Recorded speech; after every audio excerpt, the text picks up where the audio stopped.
Welcome back to Big Brave Business. I'm your host, Sarah K. Heater. Big Brave Business is a podcast where we challenge the status quo of traditional business practices. So if you're ready to challenge norms, rewrite the rules, and redefine what it means to lead with courage and integrity, then grab a notebook and let's dive in.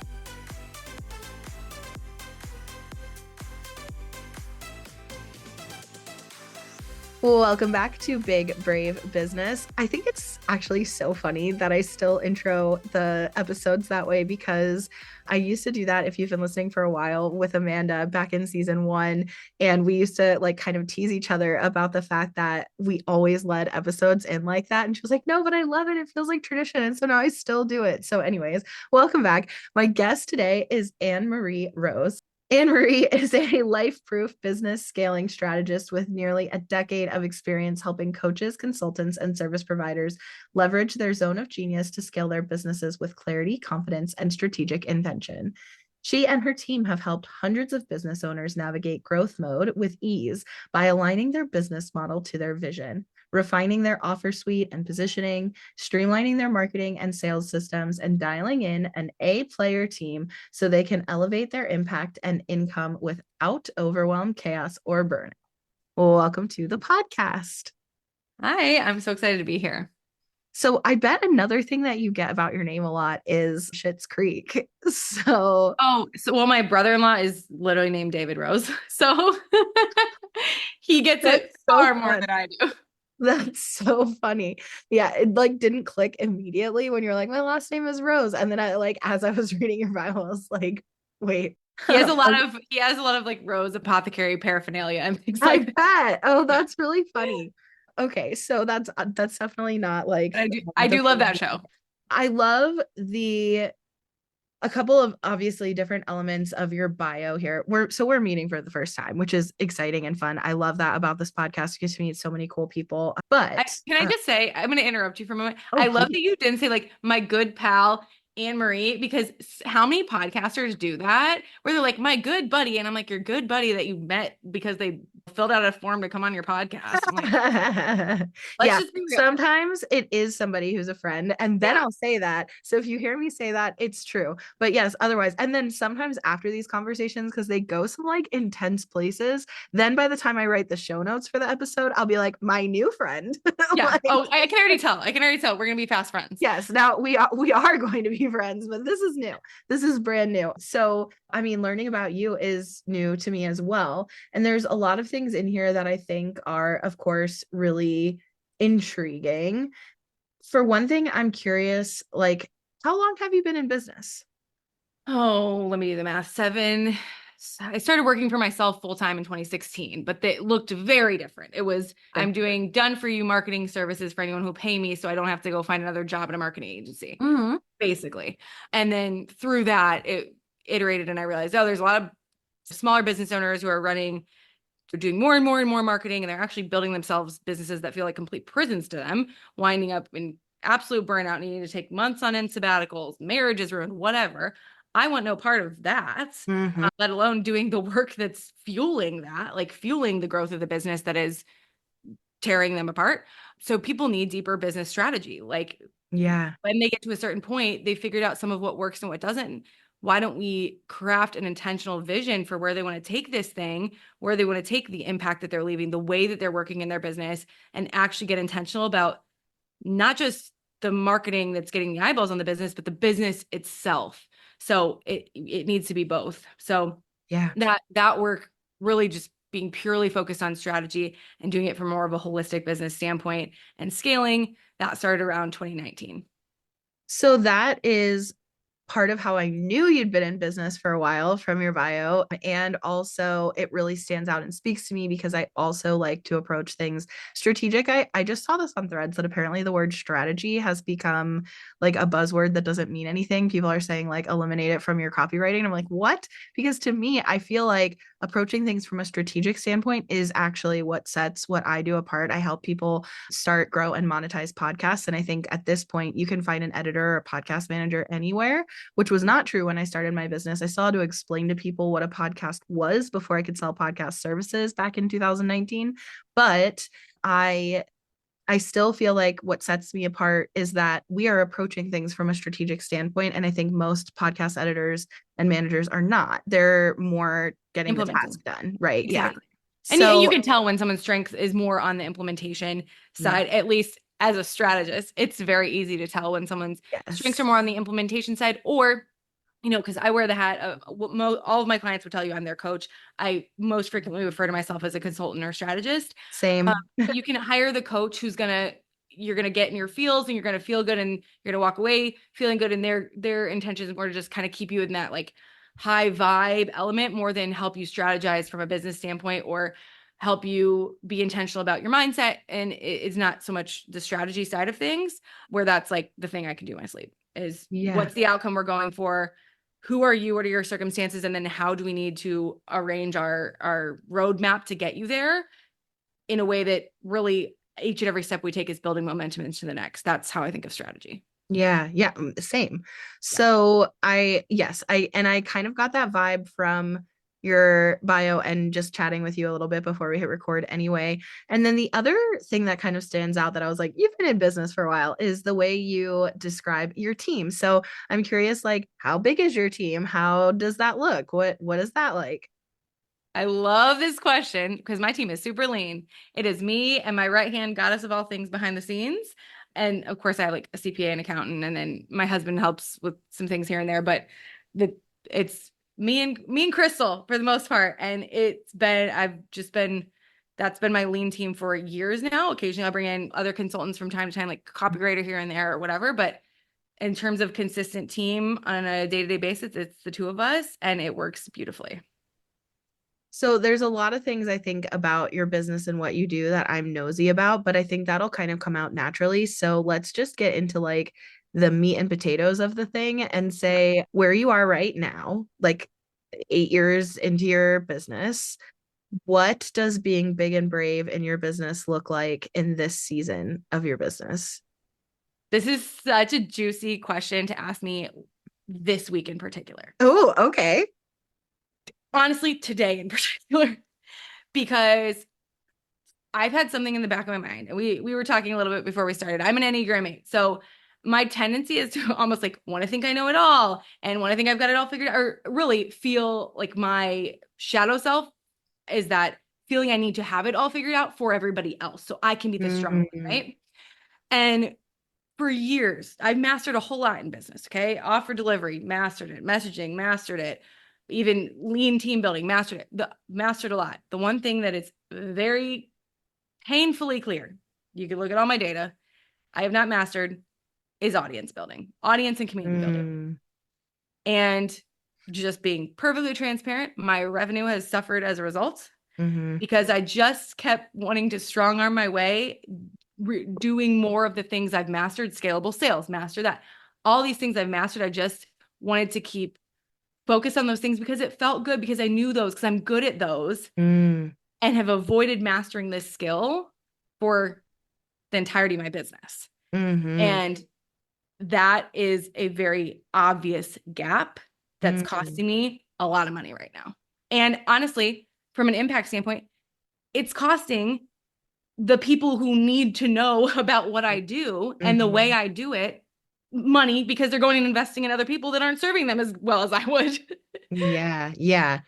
It's an interesting part of building a business and scaling a business because, and the kind of long-term thought, I think there are people out there who kind of coach and advise on audience building and they talk about doing it first. And for me, that didn't make sense. And I will say this until the cows come home. Like I will literally never stop talking about this, that if you start a business, your first goal is not audience building. Your first goal is closing a sale. Like you have Yeah. to start making money and you have to start making money right away.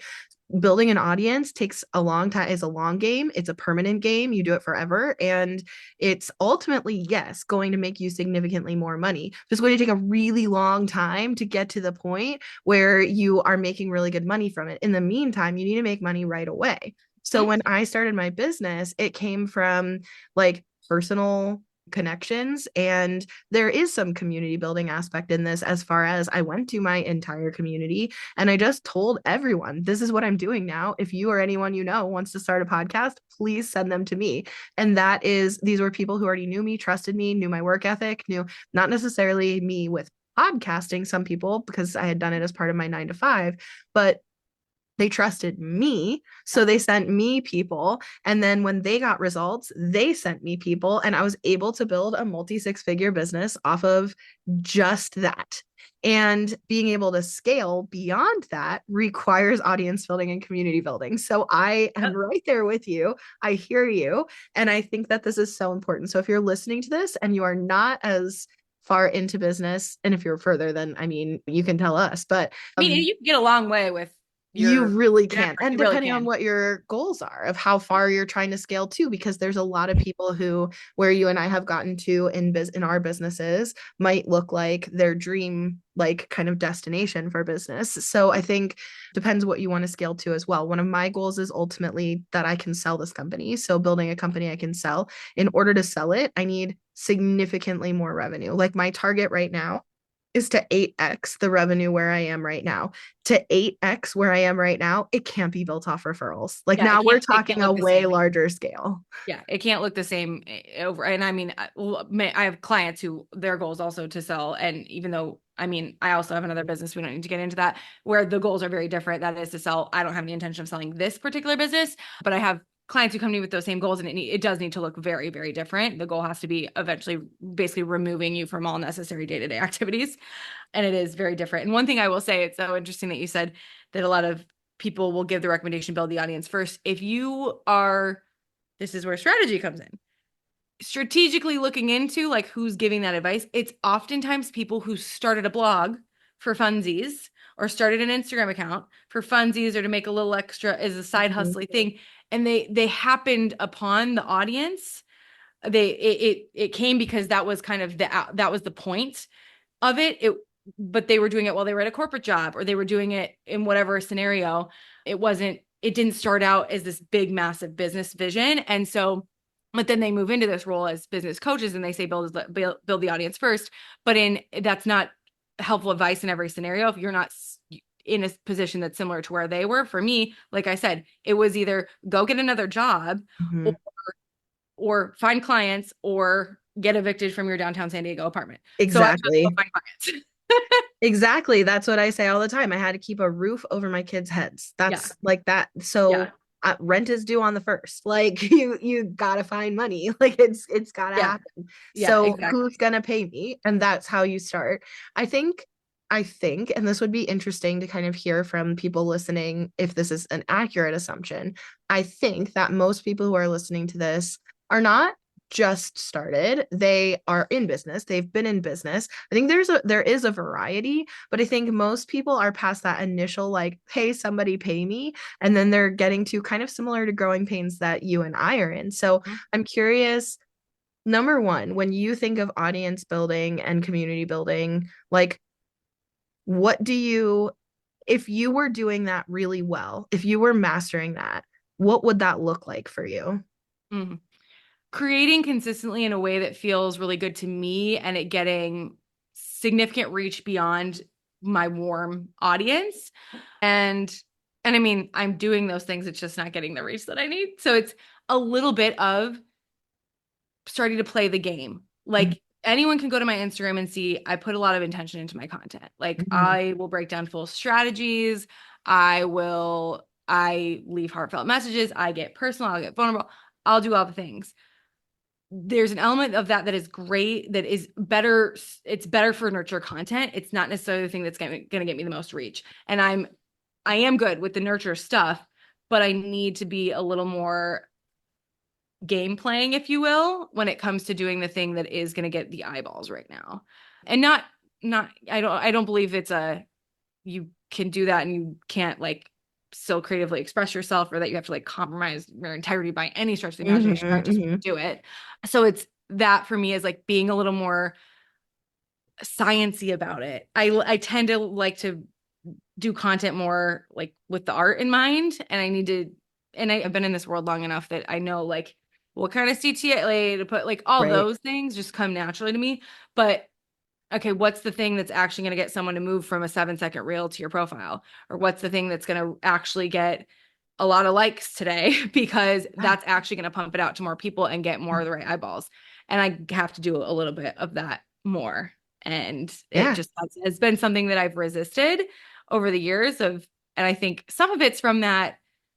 I don't know if you experience that. I'm sure somebody can relate to that. This, when you're like in high school or those formative years, it's like you don't want to try too hard to be the popular one. Yeah. It's kind of a little bit of that conditioning that's like, I always told myself like I didn't care about being popular, I just cared about being me. And that's how I've always thought of things. And I was never gonna be the popular one anyways. I was like the nerdier one who talked too much usually. And like I was voted most original in high school, which I think was just people's a nice way of being like biggest weirdo. So, anyways, it it I think that's what I always told myself that playing the game is like playing into this popularity contest with when it comes to content. I just didn't want to do that. And I've really started to flip the script for myself. And it's not about popularity, but it is about influence. And when we are here to create a meaningful impact, prioritizing influence at a certain point does need to become a priority. I feel that a lot. I think what's interesting is, first of all, how much of what you said I'm like, yes, yes. And then also some things are definitely different because we have different goals and different paths and different businesses, right? Yep. What we're doing is different. But I do think that a couple things stand out. Number one, I was reading, I think, a thread conversation about this concept that marketing is experimentation. And so I think that a lot of what you're talking about needing to kind of play the game more is like the science behind what to do, quote unquote. But then there's a certain amount of experimentation that you kind of just have to see what Yep. works. And then also, of course, the algorithms are always changing, right? So what works in different places and different times is going to vary. You're your own person. Your offer is your own offer. Who you're trying to reach is your own thing. So even knowing kind of like the scientific steps of what to do, there's still a level of experimentation that you just kind of have to try. So that's coming up for me. And then another thing that I've been feeling is yes, all the same things. And I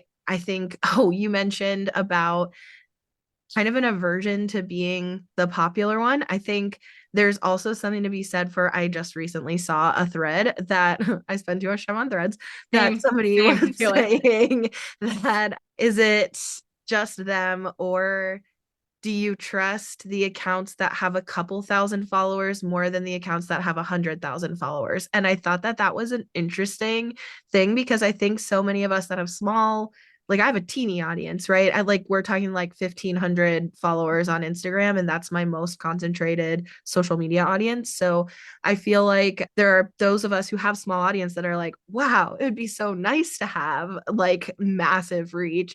But Yep. at the same time, no.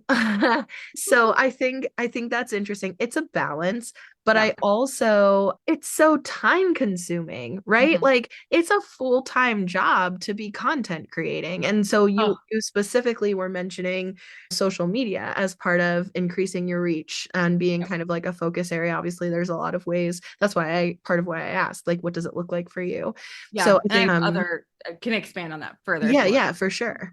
Yeah. So, and then one of the other things that, at least if we're just talking about like practical, something I'm focused on this year is JV workshops with people who have related audiences but don't do the same thing. So, like CPA, a mindset, a highly trained mindset coach, someone who specializes in more like social media offer promotion.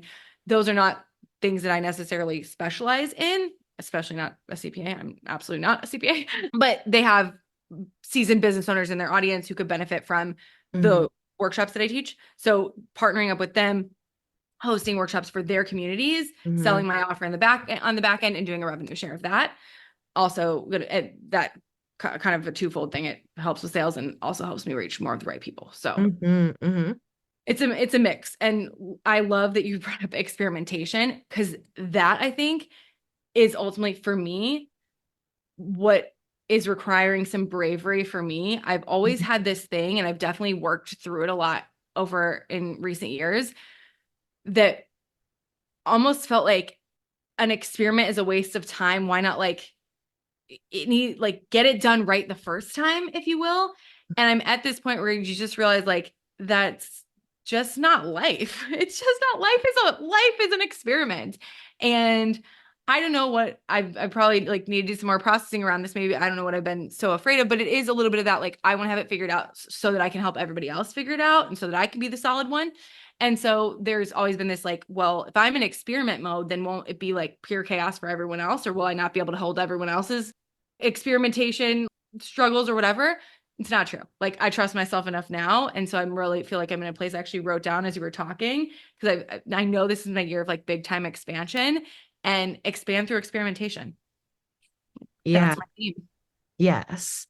I think just like life is experimentation, life is also, universe willing, it is also a long game. And I think I preach this so much with podcasting, but I think this is true in business in general, which is like we have to, I posted a thread about this recently, but we have to kind of get out of our own way of being so attached to the results of like individual posts or an individual episode or whatever, and think more in terms of quarter over quarter, year over year, how are things going? And when we're thinking in those like big picture, long term things, that's where real impact is happening anyway. Like the chances that you're going to make, and just using social media since that's mainly what we've been talking about, the chances that you're going to make a social media post, any kind, that's going to have any kind of long term lasting impact is minimal to zero, right? Like, so instead of being so hung up on like how much reach did this one reel get, which a lot of us can get,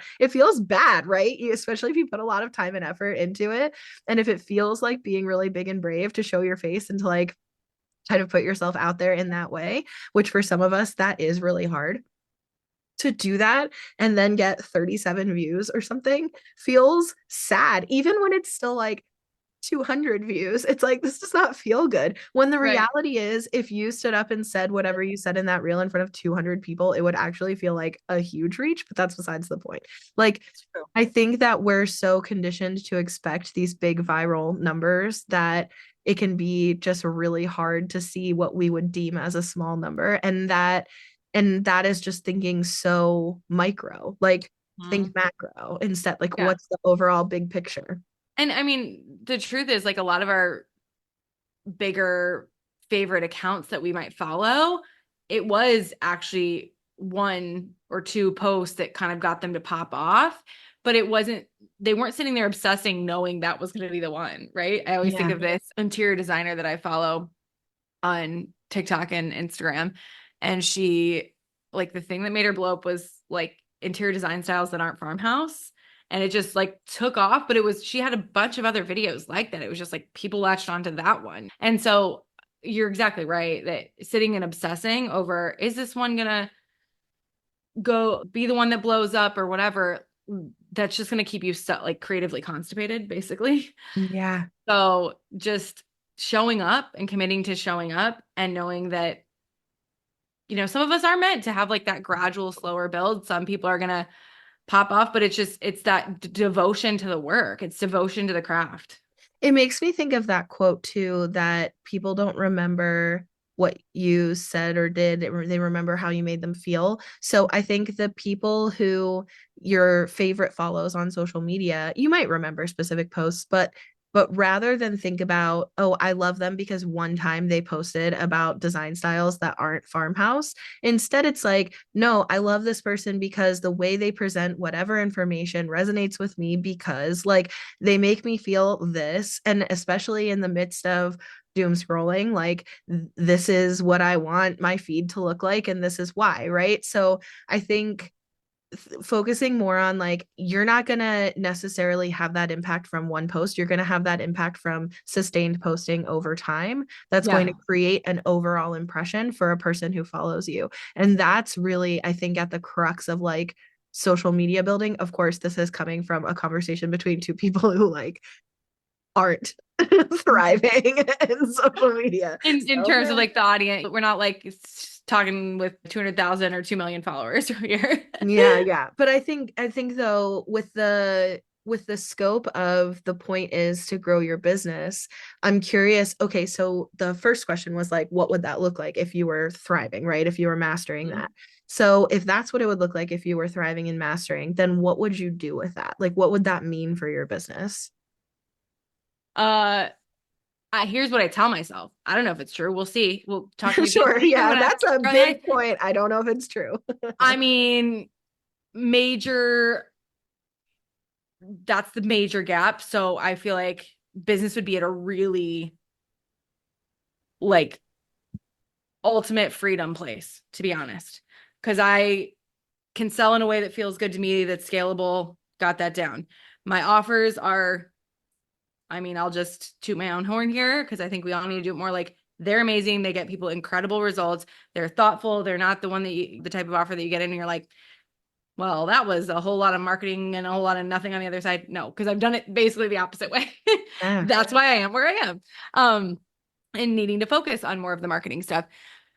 So and in terms of speaking my ideal client's language, knowing exactly who I'm wanting to attract more of, because I'm already working with those people, I feel like it would be real smooth sailing. And of course, there's always going to be things that come up, but I do feel like that's where like the true feeling of business freedom for me would come in, because impact is so important to me. Yeah. I could right now, sometimes if I have the knowing that people need some new solution, I question if it's going to be worth my time to create it, because I know the volume of my audience, it's not going to lead to that significant of, I mean, significant for me, right? Right.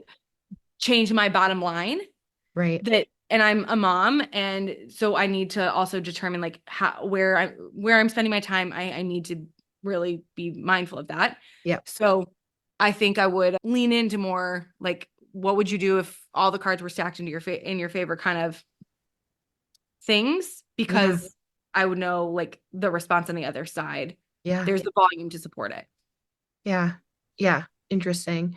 I think for me, audience building is something that just plain wasn't part of my priority in the beginning of my business. I sort of thought it's okay that it's slow and it's a long game. I'm just going to keep posting and adding value, but mainly what I'm focused on is like quote unquote real relationship building. Yeah, Like the 100%. people who are working with me, get them good results and then ask for referrals. And that was just my focus for a long time.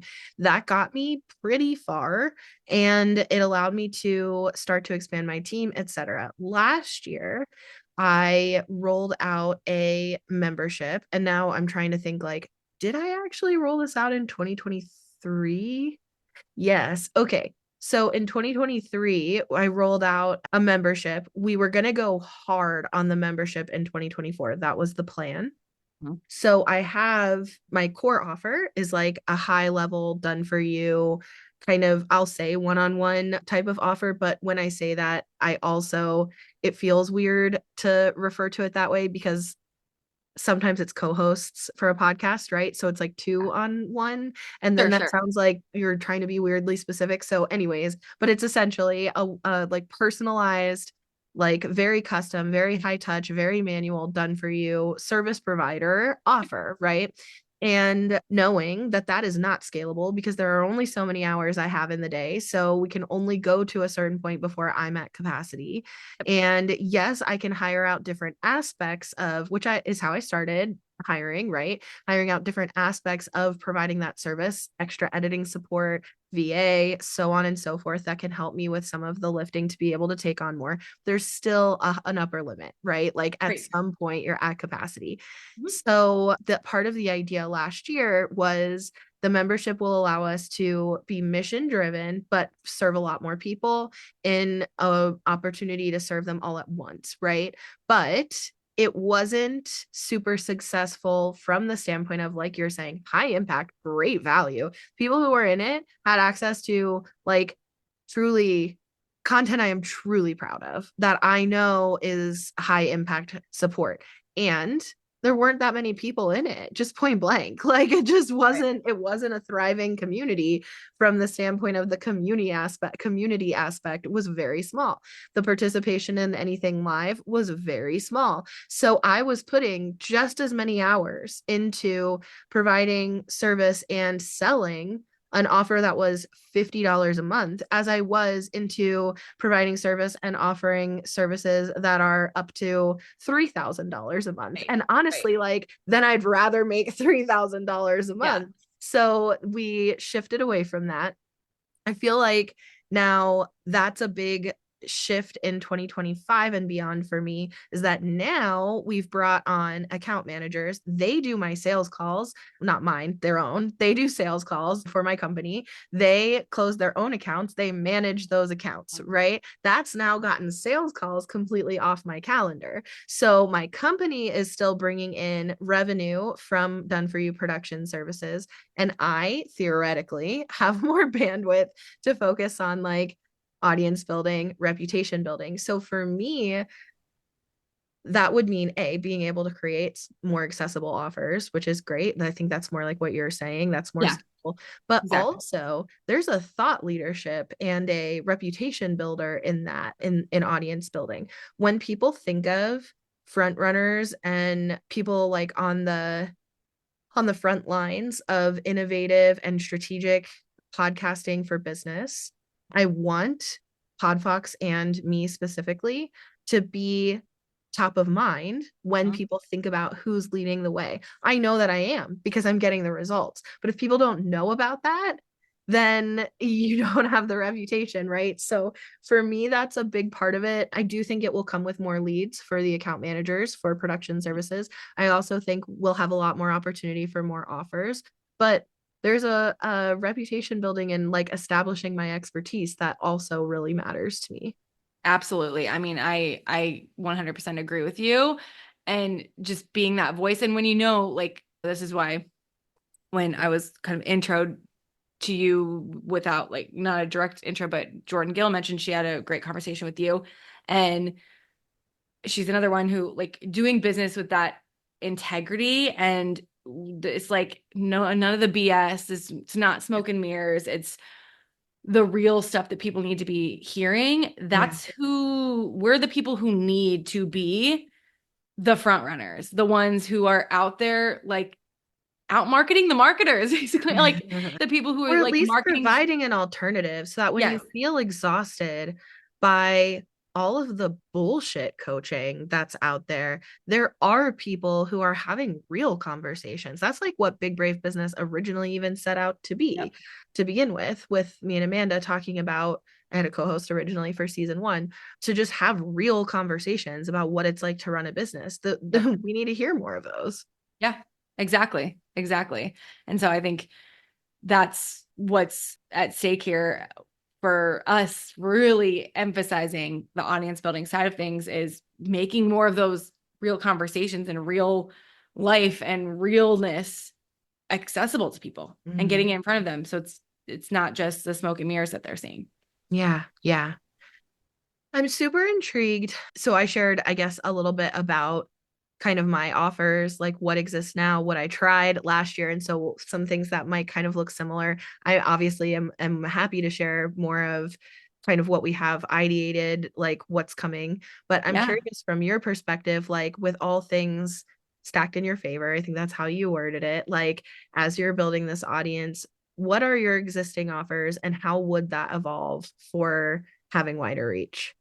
Oh, this is a great question because I'll answer that in the reverse order. Not much would change about my existing offer suite because I'm obsessed with it. It would just there's one in particular, well, I guess three in particular that I'd be serving a much higher volume in.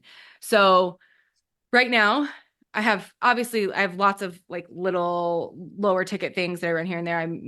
Been become quite known for hosting paid workshops to scale my own sales process. And so I have workshops and things that are on demand or that I host live on occasion. And then I have like a number of other things that like resources and stuff that go along with those. But if we're talking like my meteor, like you're coming to change something big type of offers, I'll start from the bottom and work my way up. I've got scalable offer accelerator that is focused on you want to go from idea for a scalable offer or not even having an idea for a scalable offer, just knowing I need some scalability in this dang business, Yeah. that to scalable offer is now selling, booking out, and you're delivering it.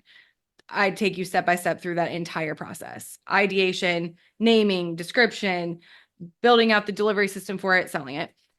Workshops that work is you want to sell more, you want to get paid to sell more of what you offer. We're going to do it with paid workshops that also help to build deeper trust with your community. Start to finish. You don't even have a workshop idea. We're going to get you a solid workshop topic idea and get it created, promoted, and help you sell on the back end of it. Those are my two, like, really, I'm walking you through every last little detail kind of offers. And then brand new offer that I've never talked about publicly yet. So you're the first to hear about it. By the time it comes out, we will not be. There you go. It's called The Space to Scale, and it is really for that business owner who is maxed out in the way that they are doing things and needs to create, you guessed it, the space to scale. So that comes with a mix of potentially building in a scalable offer, but we have to start with restructuring a bit of how we're going about our day to day first and foremost, and how we're like showing up in our business. So there's that component of it. And then there's scalable offers, selling in a more scalable way.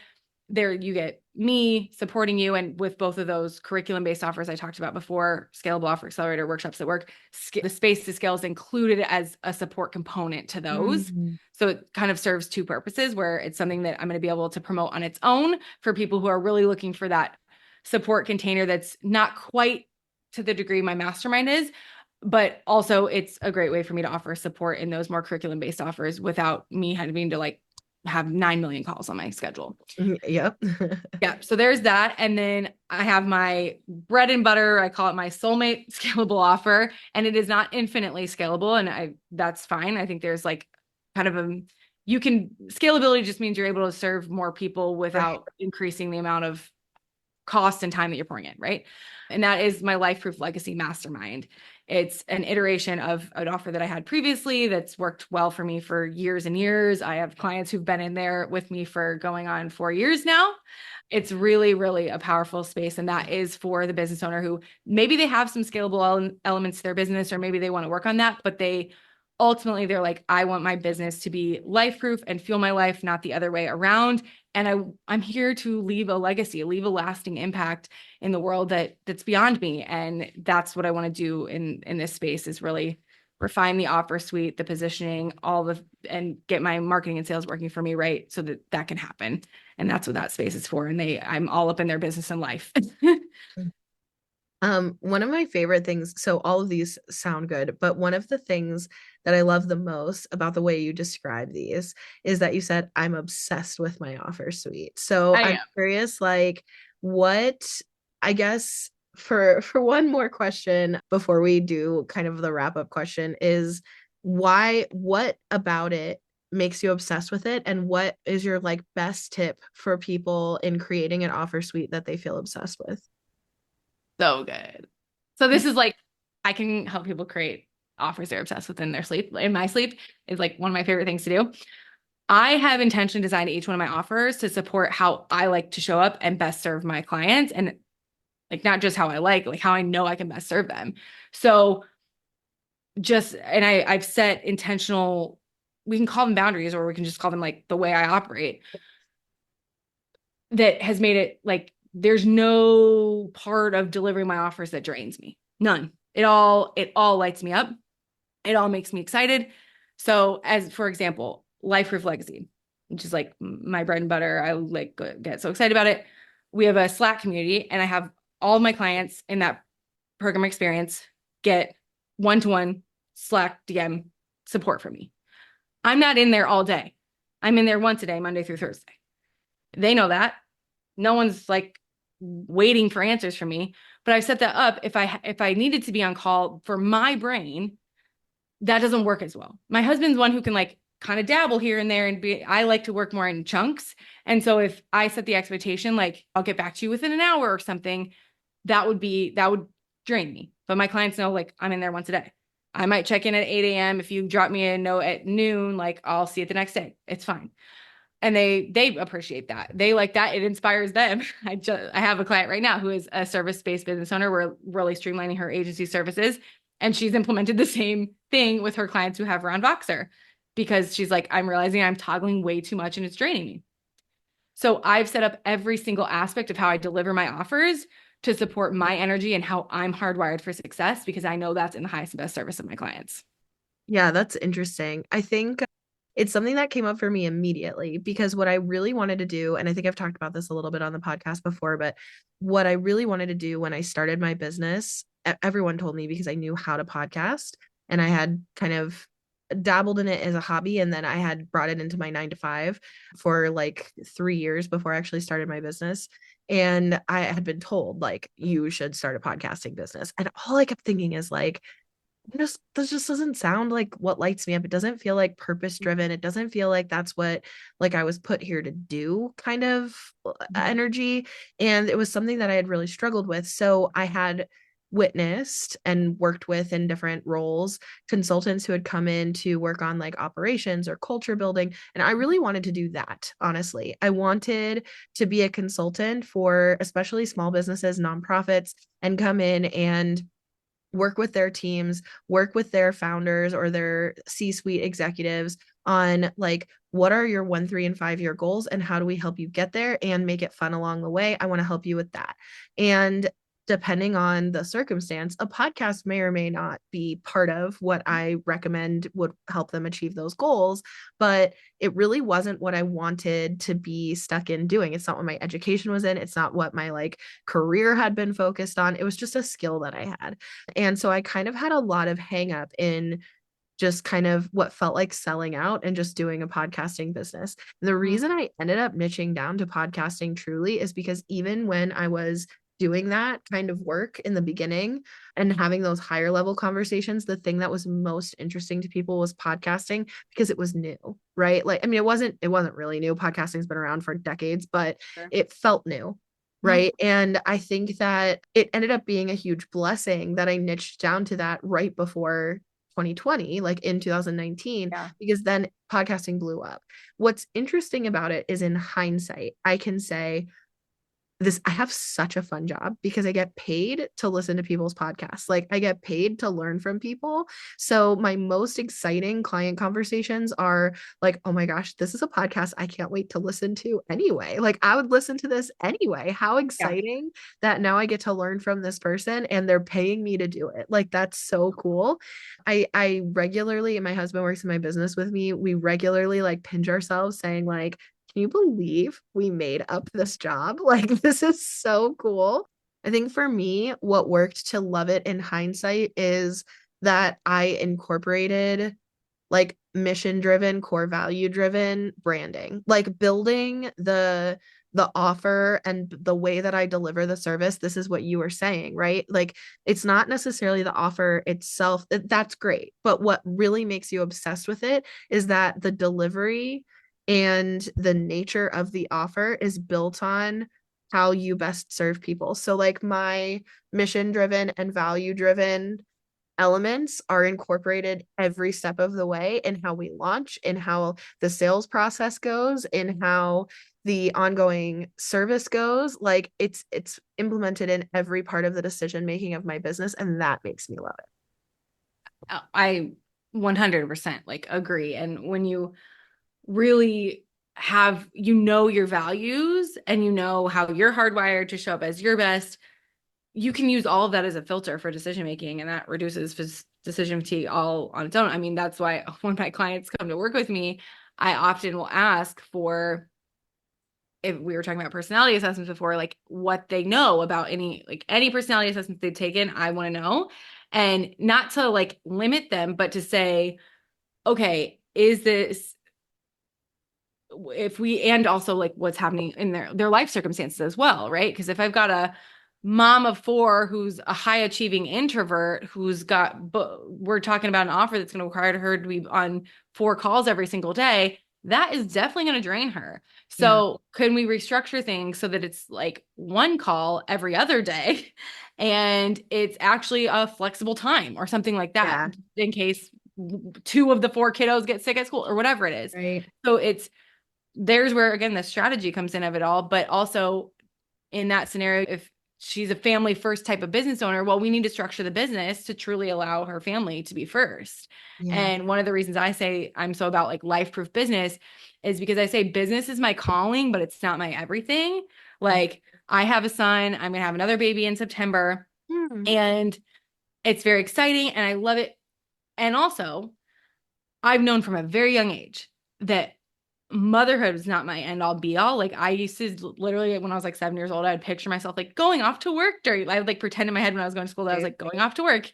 Uh-huh. And so I know that I need this for me. Yeah. And still, I also grew up with a stay-at-home mom who could stop at the drop of a hat to like pick us up at school or whatever. So I wanted to be able to provide that for my kids. And so, but I'm not cut out to be a stay-at-home mom. I'm just not. So some people are, it's not me. And so I needed to have this ability to leave a legacy, but do it in a way that is truly life proof. Yeah. I love this. Okay, it has been so fun talking to you, and I mean, we're definitely friends now. Oh yeah. I am really excited to see how your business continues to grow and evolve and to watch your audience grow. That'll be fun to I be part of know. that. And just to continue to stay in touch. Obviously, you're gonna have to come back in season 3, and because that's starting soon, we're pivoting to group conversations. Ooh, So fun. like 3 to 5 of us kind of answering a question together. And I feel like it's gonna be like a mini mind every podcast episode. I'm like so excited. I feel That's like a it's really cool like, idea. thank you. It's, you know what? It's what I want to be part of. So I'm doing it, which really feeds into everything we were just talking about. Yep. So you'll definitely have to come back and be part of more conversations. And I always like to end all of the podcast episodes with the same kind of question, which is it doesn't have to be work related, but it absolutely can be. What is something that is making you happy right now? I mean, it's making me happy right now. Okay. I'm gonna go non-work related. Okay. Can I do two? They're kind Yeah. of like I'm gonna do two silly ones that are just like very mundane everyday things, but Okay. it's just my life right now. So I have a 2-year-old and he's doing this thing right now that if he'll come home and he talks a lot. Like I was a big talker when I was little too. I still am, obviously, but he talks a lot. And he'll start telling me about his day and I'll like go to ask him a question. He's like, "No, stop talking. I'm trying to talk to you." And this has been a new thing in the past couple of days and it just absolutely cracks me up. And I'm like, "Okay, dude, what do you like? Thank you. I birthed another white man who's mansplaining, but we'll work on it. The We'll work floor is on it." yours by all Oh, means. he's very sweet. I'll tell him that he's very sweet. But yeah, I'm like, all right, well, we need to work on everybody gets their turn to talk, man. And then fruit popsicles from Trader Joe's because I'm 8 weeks pregnant and it's like the only thing that tastes good.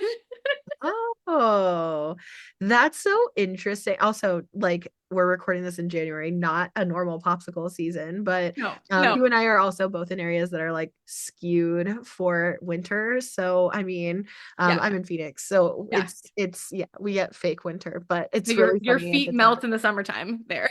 Yes, yeah, everything melts.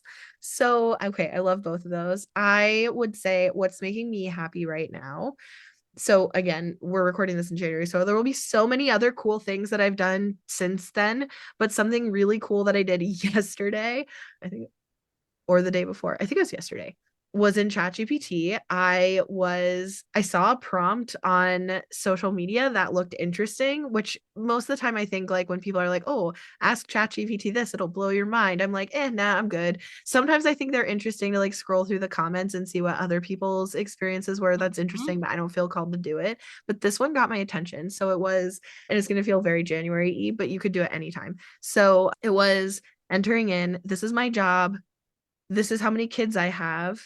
These are some of my goals. Make me a year plan for achieving those goals with monthly milestones and week by week action items. And so I put it in, I was like, okay, I'm intrigued. So I put it in, and to be honest, like at first, I liked it, but I wasn't like, I was like, this needs some massaging. So I have learned a lot, by the way, recently about ChatGPT in general. And so just a tip, like one thing that always increases your result or improves your results in ChatGPT is to say, what else do you need before you give me an Mhm. answer? What else do you need to know? Or ask me, one prompt that I've heard people say is like, ask me 3 clarifying questions before you answer. I like to just say open ended, like, what information do you need from me? What would be helpful for you to help me like with this task? And also don't overwhelm me. Ask me one by one, like I'm like you're a person. Like I can't answer 12 Oh questions yeah, at the same yeah. time. But it's good at that. And then it'll be like when you feel like you have enough information to give me like an accurate. So anyway, so we did that. We went back and forth. I gave it a ton of information. And then there were things that I was like, okay, but I don't necessarily understand what XYZ task means. Can we like fix that? And then I was like, okay, also, it's not just me trying to achieve these goals. I ended up switching it just to business, not personal, but I was like, I also have a team. So these are the different people on my team. These are their roles. This is how many hours each of us kind of has to Yeah. work toward these goals per week. So, based on that, can you regenerate these weekly tasks? And can you assign them to specific people? Tell me who's responsible for that and about how many hours they should spend that week to do it. And why does it matter? How will we know if this is actually serving us toward our larger goals? So there's also like, Yeah. what is this working toward? And then I was like, I also want this to be something that's like really usable. So can you populate it in a table so that I can put it in a Google Doc with checkboxes, right? So, and I've seen people say like they're putting it in Notion or whatever as well. Sure. So there's lots of ways you can do it. But I did a Google Doc. Anyways, it's so great. So now I have tabs on a Google Doc for each quarter and Mhm. with week by week goals and another tab for milestones for each quarter. And ChatGPT generated the whole thing. So we're going to Wait, see. I have a very high revenue goal. So I'm going to see if it helps me actually get there. Stay tuned. I don't know if you can see my face as you were saying that whole thing because I literally just hosted a workshop on Tuesday called Your Life-Proof Year. And what I did was walk people through a process to use ChatGPT to, well, first they identified like their bigger picture outcomes for both their business and life. Yeah, And then we used ChatGPT to create a monthly roadmap there you go. that incorporated both their business and life milestones and how they want to feel throughout. Then created identified one Well, mindset. I didn't say how I want to feel throughout. I did plug in my vacations though. I'll send you the workshop replay, like and the worksheet that goes with it because you can also I had mine identify also one limiting belief I currently have that I need to shift in order to actually like move through those things and then flip it, give me the more empowering belief. And so in the worksheet that I've created that everyone went through in my workshop, that new empowering belief is at the top, as well as an overarching intention statement for the entire year. And we identified a 1% shift they need to make in their day to day to actually have the space necessary to like do the new things that are available that are wrapped out I in the roadmap. love that. It blows. Okay, this is the stuff that I'm like, okay, ChatGPT is amazing. Like asking it to like, I don't know, populate a picture of what it thinks your office looks like, not interesting to me. Right. Asking No. it, even honestly, asking it to generate like interesting recipes, not interesting to me. We have so No. many resources to get good recipes. Listen, Yeah. I'm also struggling with making the same things, having limited time, having a limited budget, having like specific dietary needs for accommodating all the people in your house. Of course, I still have all those things too, but there's so many resources out there for that kind of thing. Yes. That doesn't interest me. What interests me is this stuff where it's like, ooh, I have Yeah. like, This would have we taken me have a full day hunkered down in a hotel room or 2 days to come up with myself. And I can just look at it, go, okay, tweak this, that, and the other thing. And an hour and a half later, I have a full freaking plan for the year and a personal development plan to improve my mindset so that I can actually hold the space for it. And then, like, it's amazing. it's so good. So yeah, anyways, I'm really excited about this and it's making me really happy. Now it's just going to sit in one of the tabs that I leave open like a Google Calendar and Yep. my spreadsheet and my like task management system, my inbox, like those are tabs that are just always open on Mhm. my computer. So I'm adding it. It's so now that That's exactly what I've done with mine. perfect. Okay, well, I'm excited to see how it ends up like working out for you. Also excited to see how it ends up working out for me, how much we stick to it. I'm also intrigued by that. Like, so much of my like kind of best laid plans Mhm. end up changing. That's part of the reason why I laid mine out by quarter on different Yep. tasks. I'm like, I could regenerate one of those quarters easily. Easily. But yeah, Yes. I'm Word up. so interested. The limiting beliefs is a great one. And then also, how do you want it to make you feel? Those are really good, really, really good They're prompts. important. I mean, that's like related to like everything I do too, right? Because if we're accomplishing these goals, but we feel like crap doing it, like what's the point? Yeah. That's we need to feel good and feel how we want to feel, empowered. And yes, we're all gonna have down days, but ultimately, if we've made sure we're setting ourselves up to feel the way we want to feel, like it's a whole lot more likely that we're actually gonna feel that way. Ooh, this is so good. Okay. I love this. Love talking to you. We're definitely friends now. This is very fun. And you have to come back. And thank you for being here. And of course, if you want to connect with either one of us, and I mean, you got to get in not only in being in AnnMarie's audience, because now you know that is what I she's like focused calling it a community more. Doesn't that a feel, community. it Yeah, feels yeah, better. yeah, yeah.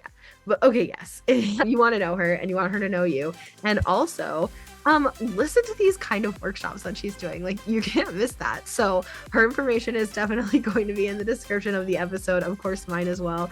And thank you so much for being here, and we'll see you next week.